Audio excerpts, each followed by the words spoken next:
Many people have asked me about the roots and the history of Smokie. In 1963, Alan Silson, Chris Norman and Terry Utley and myself were at school together, and we decided to form a little school band, and we played at school dances. Now in 1966 we all left school and I went to college, and it was whilst I was at college I was asked to join the college band, the Black Cats. Now it was a good 3-piece band, but when the singer, guitarist, decided that he wanted to leave, I saw this as the perfect opportunity to get Alan Silson in, which I thought would improve the band. And he came down, we had a jam together with the bass player, who was Arthur Higgins, and it turned out really well. But Alan and I thought with the addition of Chris Norman it would sound even better, as it would add harmonies and the extra guitar.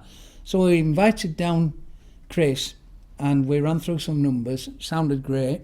So we decided to go out, but we changed the name from the Black Cats because we didn't like that. We changed it to the Four Corners, and we went out on the college circuit and touring clubs and universities. Tell us about the various name changes that happened. Well, early 1968 we acquired a new manager, and he didn't like the name the Four Corners. He said it was old-fashioned. So we sat down, we chatted, and we came up with the Elizabethan theme with the big frilly shirts, yellow frilly shirts and green suits. So obviously that was how the name the Elizabethans came about. And we were doing so well, the manager was really good, getting us plenty of work, and so we turned professional in June 68, and that was when Terry joined the band. Now in 1970 we acquired a record deal with RCA Records, but Tony Atkins, who was the A&R man for the company, didn't like the Elizabethans. He thought the image was old-fashioned and the name. So after a lot of discussions, it was decided on the name Kindness, and that is how that name came about. I believe that the band actually backed Peter Noone of Herman's Hermits fame. Yeah, that's correct. We, although we had our own record deal, when the chance came up to back Peter Noone, as he had split from the Hermits, because he used to be Herman and the Hermits, he decided that he wanted to go out as Peter Noone. So we went out as his backing band, and it was Peter Noone and Kindness, which was good for us because it gave us a much wider exposure to people.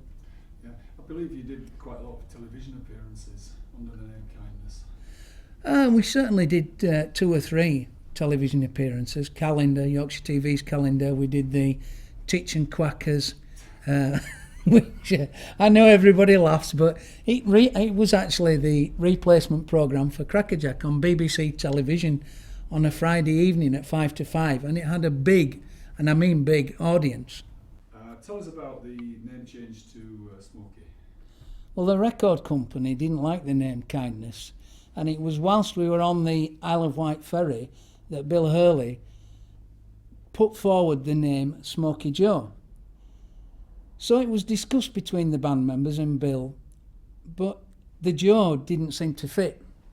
But the Smokie, which was spelled S-M-O-K-E-Y, sounded great. And there and then the decision was made to change the name to that, Smokie, S-M-O-K-E-Y.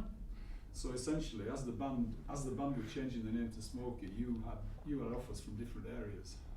Well, that's right. Because the record deal wasn't definite at that time, John Verity offered me a chance to join him, and he had a tour lined up with Argent, also the chance to record an album with him, and the best thing about it was a stateside tour of 60 dates supporting that great band Steely Dan. Now I thought about it, I just thought I cannot give this up, it's just too good a chance. So I went off with John. I guess a few words about your own personal career after the band's run. Yeah, well, after 9 fantastic years with Chris, Alan and Terry, and 2 great years with John Verity, I found myself becoming a session musician, and I had the pleasure of playing on the #1 hit written and sung by Albert Hammond called It Never Rains in Southern California. I also played on the Thunder Thighs Central Park Arrest #1 disc. I believe you also did some touring with the Climax Blues Band, which also had a #1 hit at the time. That's correct. The #1 hit was called I Couldn't Get It Right, and their drummer had left, and I was offered the chance to stand in and go out on the road with them, which I did, and it was very, very enjoyable. Yeah. You had quite a long association with Ringo Starr, I believe, after this. Can you maybe tell us something about that time? Yeah, I was initially signed up to Ringo Records, which was Ringo's record company, and I did quite a lot of work with him in the studio, plus other artists who were on his labels. Graham Bonney, I played on Graham Bonney's album.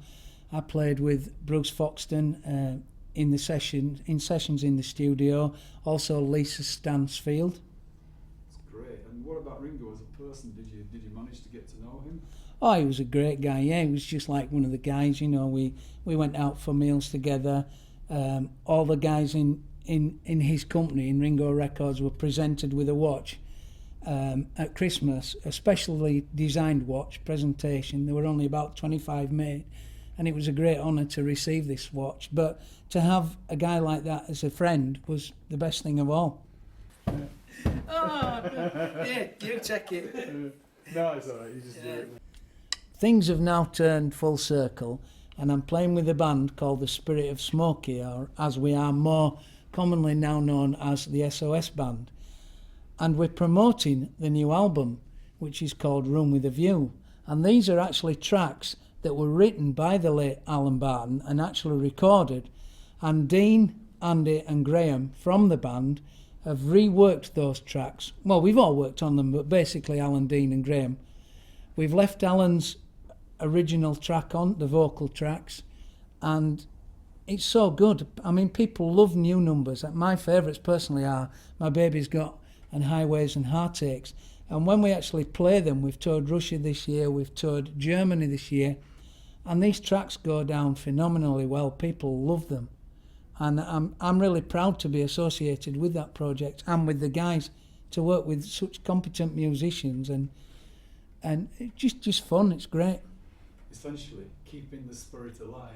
Certainly keeping the spirit alive.